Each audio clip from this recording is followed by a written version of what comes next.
नमस्कार, आप देख रहे हैं आज तक। आपके साथ मैं हूं सईद अंसारी। स्वागत है आपका विशेष में।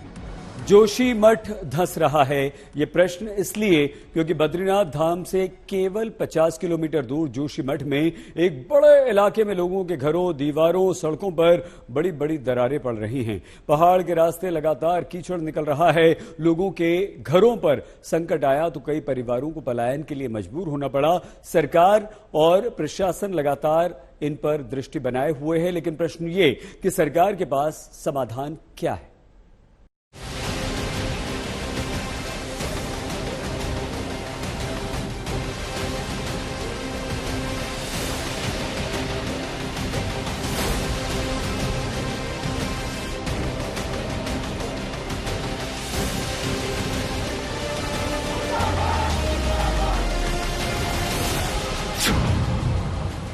क्या जोशीमठ धंसने वाला है?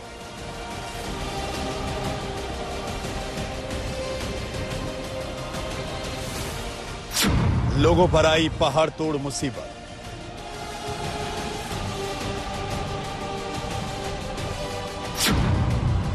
जारी है पहाड़ों पर पानी का प्रकोप।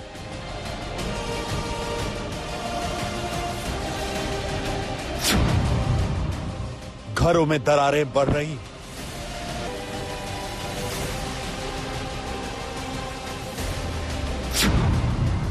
आशियाने पर संकट तो पलायन ही विकल्प।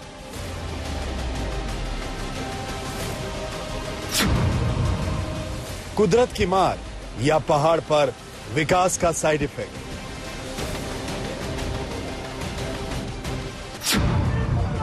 गुस्से से निकली चिंगारी बनी मशाल।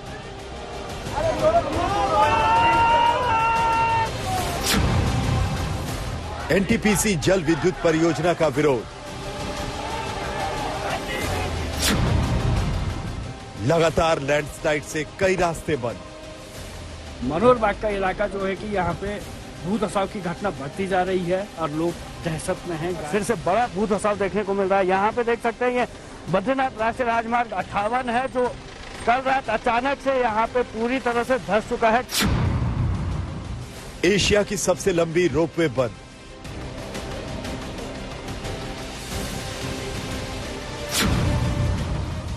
कब रुकेगा पहाड़ का सीना चीर कर निकलता पानी?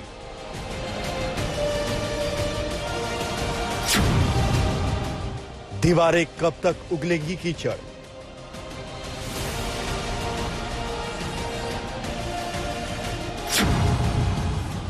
सरकार साथ, लेकिन कैसे निकलेगा समाधान?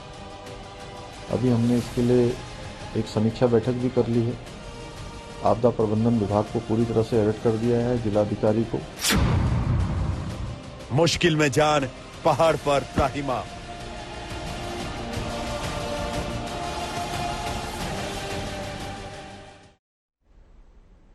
जोशीमठ में सरकार ने मौजूदा संकट को देखते हुए सर्वेक्षण का काम तेज कर दिया। भूवैज्ञानिक, इंजीनियर्स के साथ साथ एक्सपर्ट्स की टीमें दिन रात लोगों को इस परेशानी से छुट्टी दिलाने में लगी हुई हैं। सरकार कह रही है कि पहले जिम्मेदारी है कि लोगों की जान और उनके माल के नुकसान को रोकें। अब देखना यह होगा कि कैसे जोशीमठ के लोग इस डर खौफ से उबर पाएंगे, क्योंकि उनकी रातों की नींद उड़ी हुई है।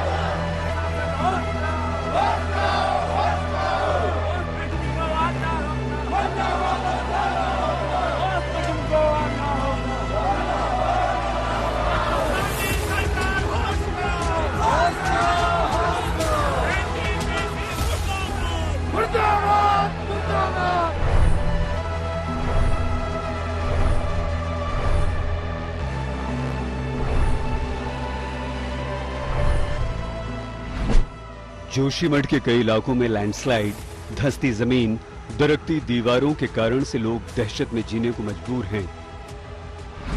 जो अपने घर में रह रहे हैं उन लोगों को पूरी पूरी रात नींद नहीं आ रही। जिनके घरों में दरारें आ चुकी हैं या जमीन का हिस्सा धंस गया है, वो लोग अपना आशियाना छोड़कर पलायन कर चुके हैं। प्रशासन की टीम भी लगातार ऐसे घरों से लोगों को सुरक्षित ठिकानों पर पहुंचा रही हैं। सबसे ज्यादा कहर मारवाड़ी इलाके में देखा जा रहा है। यहाँ कई जगह से देखिए कैसे जमीन के अंदर से मटमैले पानी का लगातार रिसाव तेज होता जा रहा है। हाइड्रो पावर प्रोजेक्ट कॉलोनी की दीवारों को फाड़कर पानी का बहाव बढ़ता जा रहा है। जो पूरा जोशीमठ है, जोशीमठ के 9 वार्ड है, भूत खसाव की ग्रस्त में है। अब भूत खसाव के साथ यहाँ पे जगह जगह से पानी निकलना शुरू हो गया और पानी की मात्रा जहाँ कल कुछ लीटर में थी, आज ये बड़े रूप में देखने को मिल रहा है। मानो कहीं अतिवृष्टि हुई हो या बरसात के दौर में ऐसे नाले बहते हुए दिखाई देते हैं। लोगों की चिंता इसलिए भी बढ़ रही है कि जोशीमठ के इन इलाकों में जमीन पर पड़ रही दरारें रोज चौड़ी होती जा रही हैं। 25 से ज्यादा घरों की दीवारों में काफी चौड़ी दरारें आने के बाद से लोगों ने अपने अपने घर खाली कर दिए हैं। बद्रीनाथ राष्ट्रीय राजमार्ग 58 के पास जयप्रकाश पावर प्रोजेक्ट की कॉलोनी की दीवारें फाड़कर निकलते कीचड़ वाले पानी को देखिए। दूसरी कॉलोनियों में भी दीवारों में दरारें बढ़ती जा रही हैं। इतना ही नहीं, अब लोगों के खेतों में भी पानी के बुलबुले निकलने शुरू हो चुके हैं। जोशीमठ पर अचानक आई इस अनजानी आपदा से परेशान लोगों ने अब धरना प्रदर्शन शुरू कर दिया है।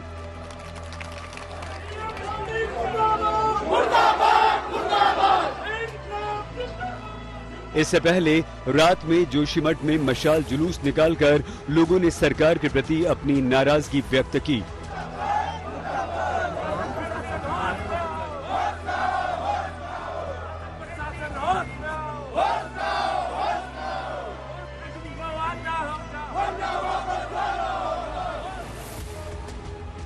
स्थानीय लोगों का आरोप है कि एनटीपीसी के हाइड्रो पावर प्रोजेक्ट के कारण से ही पहाड़ पर धंसाव की ये मुसीबत पैदा हुई है।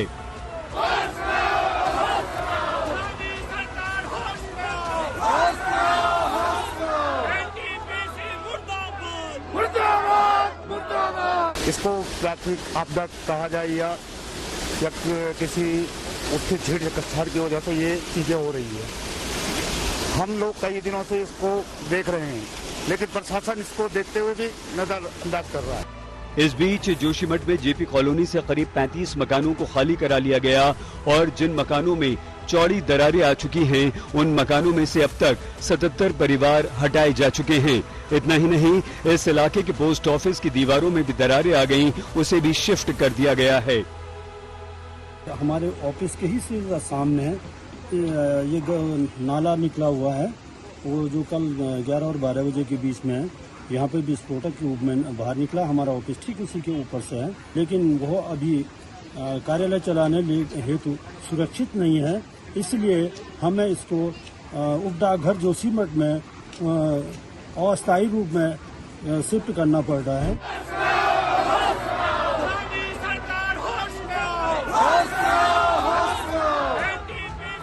भले ही लोगों की सरकार के प्रति नाराजगी देखी जा रही है, लेकिन मुख्यमंत्री पुष्कर सिंह धामी का दावा है कि वो स्थिति पर लगातार नजर बनाए हुए हैं और मुसीबत का पता लगाने के लिए विशेषज्ञों का दल भी जोशीमठ पहुंच चुका है।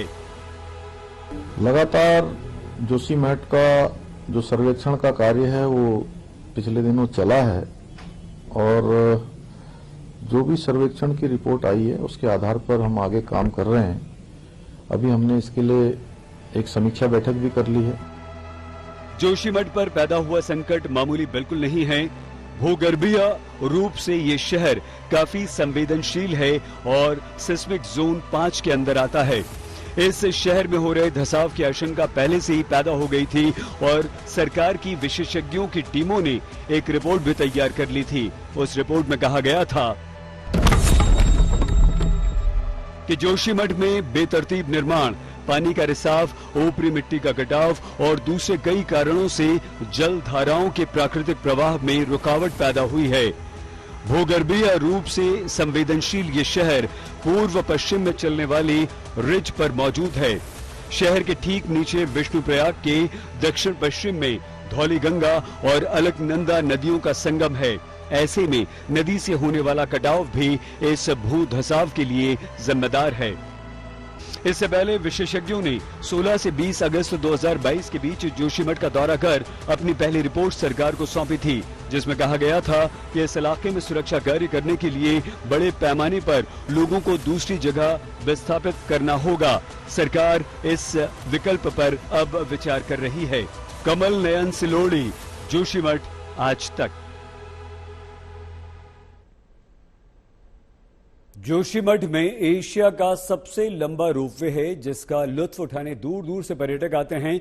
लेकिन जोशीमठ में मौजूदा संकट का कारण और इस कारण से पर्यटक भी फंस गए।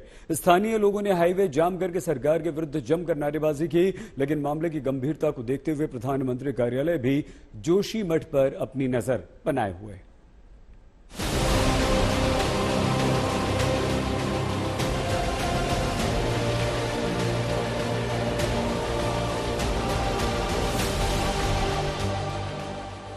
जोशीमठ में पानी का प्रकोप बढ़ता जा रहा है। जमीन धंसने, दीवारों, सड़कों पर आ रही दरारों की वजह से शहर को करीब करीब बंद कर दिया गया है। सड़कों पर गाड़ियों की लंबी कतार देखी जा रही है। सैलानियों की आवाजाही अचानक रोक दी गई, जिससे जाम में फंसे पर्यटकों का गुस्सा फूट पड़ा।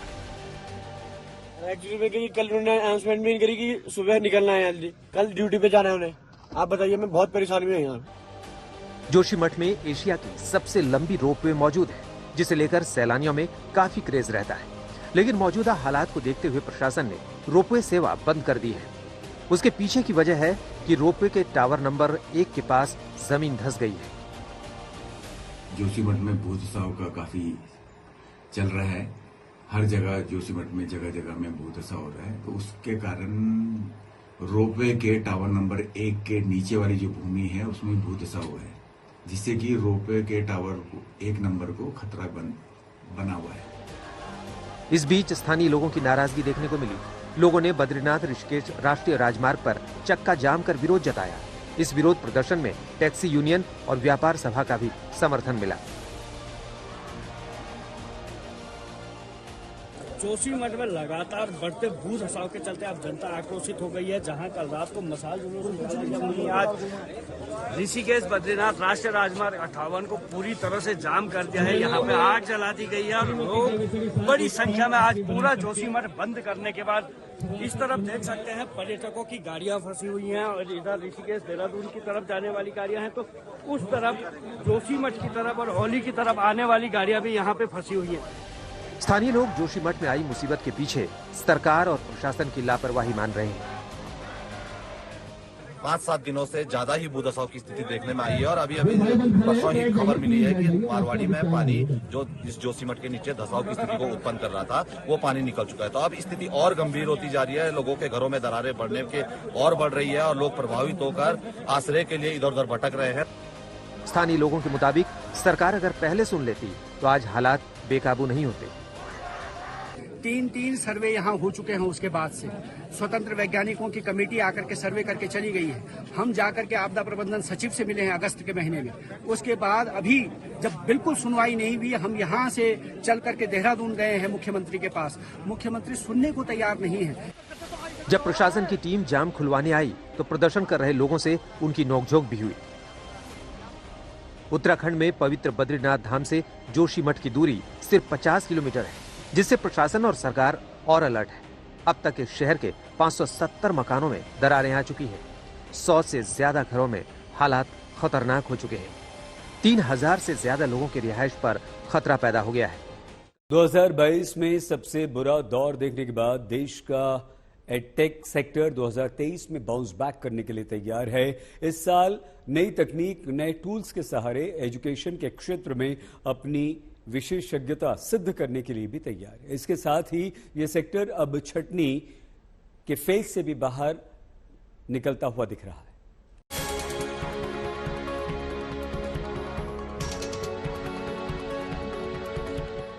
नए साल के आगाज से पहले ही बीते साल के आखिरी महीने में सीबीएसई ने बोर्ड एग्जाम की डेटशीट जारी करके स्टूडेंट्स के लिए लक्ष्य तय कर दिया है। इससे अब अगले 3 महीनों तक छात्र छात्राओं के लिए पढ़ाई सबसे महत्वपूर्ण रहने वाली है। स्टूडेंट्स के लिए पढ़ाई के लिए अब कई विकल्प मौजूद हैं। पारंपरिक स्कूलिंग के साथ ही ऑनलाइन एजुकेशन ने भी कोरोना काल में जोर पकड़ा है, लेकिन 2022 में कोरोना की रफ्तार धीमी होने और नियमित स्कूलिंग शुरू होने से एडटेक सेक्टर को तगड़ा झटका लगा है। ऐसे में अब इसके भविष्य को लेकर सवाल उठने लगे हैं। हालांकि जानकारों का मानना है कि एडटेक सेक्टर 2023 में जोरदार तरक्की करने के लिए तैयार है। मुझे लगता है कि 2022 एडटेक के लिए कंसोलिडेशन का वर्ष था। भारत ने पैंडेमिक से ही एडटेक को समझना शुरू किया है। अब लोगों ने इसका पोटेंशियल देख लिया है और संस्थानों ने भी अलग अलग सॉल्यूशंस बना लिए हैं। इसलिए अब ये जो एक जैसे सॉल्यूशंस हैं, इनका साथ आने का समय आ गया है। 2022 एक बहुत ही अच्छा अवसर था ये समझने के लिए कि जनता क्या चाहती है। हमें यह भी समझ में आया कि किस किस तरह के समाधान बनाने की जरूरत है। इसके अलावा सबसे अच्छी बात, सबसे अच्छा संकेत ये रहा कि सरकार ने भी अब डिजिटल शिक्षा पर जोर देना शुरू कर दिया है। दरअसल भारत में एडटेक सेक्टर के भविष्य को लेकर बड़े दावे इसकी ग्रोथ को देखकर किए जा रहे हैं। 2022 में खराब प्रदर्शन से पहले 2021 में एडटेक सेक्टर को $4.7 अरब का फंड मिला था, जिससे ये सबसे ज्यादा फंडिंग हासिल करने में तीसरा सबसे बड़ा सेक्टर बन गया था। इससे एडटेक सेक्टर इंडस्ट्री का मार्केट साइज $2 अरब बढ़ गया था। अनुमान है कि 2025 तक भारत के एडटेक सेक्टर का साइज $10.4 अरब होगा और इसके 3.7 करोड़ पेड यूजर्स होंगे। वहीं दुनिया में एडटेक सेक्टर का आकार $88 अरब है, जो 2029 तक बढ़कर $320 अरब होने का अनुमान है। ऐसे में 2022 में कई कंपनियों पर ताला लगना और कई में छटनी होना बड़े सवाल खड़ा करता है।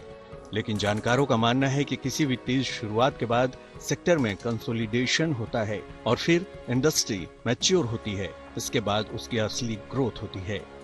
एडटेक सेक्टर के लिए आगे बढ़ने की एक बड़ी वजह तकनीक का बढ़ता इस्तेमाल भी है। ऐसे में ऑफलाइन और ऑनलाइन एजुकेशन में जो तकनीक और टूल्स का बेहतर इस्तेमाल कर पाएगा, वो भारत की शिक्षा के तरीके का भविष्य तय करेगा। आज तक ब्यूरो। सभी तरह की नई और पुरानी इंश्योरेंस पॉलिसीज इस साल के अंत तक डिजिटल रूप में बदल दी जाएंगी। IRDA के निर्देश के बाद बीमा कंपनियां इस लक्ष्य को पूरा करने में जुट गई हैं। इसके साथ ही बीमा क्लेम को आसान और जल्द निपटाने के लिए देश में हर जगह स्पेशल क्लेम सेंटर्स खोले जाएंगे।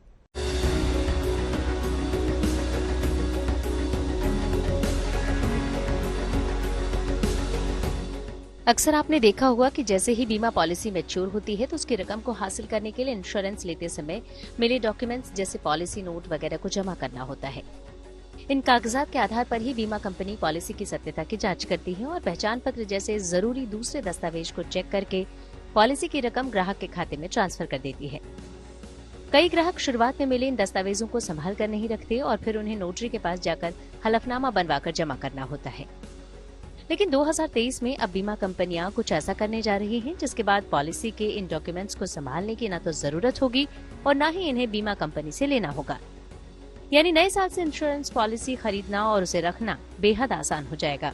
नई पॉलिसी तो वैसे भी काफी समय से डिजिटली खरीदना मुमकिन हो गया था, लेकिन 2023 के आखिर तक इंश्योरेंस कंपनियों को फिजिकल तौर पर रखे गए सभी पुराने बीमा प्रोडक्ट्स को डिजिटल रूप में तब्दील करना अनिवार्य होगा।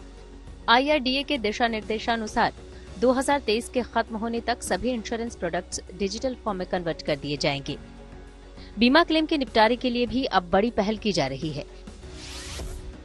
इसके तहत देश भर में खास तौर पर क्लेम सेंटर बनाए जाएंगे जिससे लोगों को क्लेम सेटलमेंट में देरी या परेशानी न हो। हेल्थ इंश्योरेंस की तरह दूसरे बीमा क्लेम के निपटारे के लिए सभी रीजन में क्लेम सेंटर खोले जा रहे हैं। हेल्थ इंश्योरेंस की तर्ज पर सभी बीमा क्लेम के अधिकतम 30 दिनों में निपटारे का प्रयास शुरू हो गया है। इससे मोटर वाहन से जुड़े बीमा क्लेम के सेटलमेंट में भी 30 दिन के अंदर निपट जाएंगे, जिनमें फिलहाल इससे ज्यादा समय लग जाता है। क्लेम सेंटर में केवल क्लेम के निपटारे का ही काम होगा। इसकी एक बड़ी वजह कोविड-19 के बाद छोटे शहरों में बढ़ता हेल्थ इंश्योरेंस का दायरा है। सरकार का लक्ष्य 2047 तक सभी लोगों को बीमा कवरेज मुहैया कराना है। इसके साथ ही हेल्थ इंश्योरेंस के मामले में अस्पतालों और बीमा कंपनियों के बीच बेहतर तालमेल के लिए एक इकोसिस्टम बनाए जाने के मकसद से भी क्लेम सेंटर्स का दायरा बढ़ाया जा रहा है। एडा का जल्द लॉन्च होने वाला बीमा सुगम पोर्टल भी इस काम में मददगार साबित होगा, जिससे बीमा प्रोडक्ट्स की पहुंच छोटे शहरों और गांवों तक हो जाएगी, क्योंकि बीमा ग्राहकों को एक ही जगह पर सभी कंपनियों की प्रोडक्ट्स और उनके प्रीमियम का अनुमान लग जाएगा। इससे ग्राहक अपनी सुविधा और बजट के अनुसार बीमा प्रोडक्ट्स को खरीद सकेंगे। इसके साथ ही एडा ने बीमा कंपनियों को सस्ते बीमा प्रोडक्ट्स लॉन्च करने के लिए भी कहा है। उम्मीद है कि इसके बाद देश का बीमा सेक्टर एकदम बदल जाएगा और लोगों को क्लेम या पॉलिसी की मैच्योरिटी के वक्त कहीं भटकना नहीं पड़ेगा। आज तक ब्यूरो।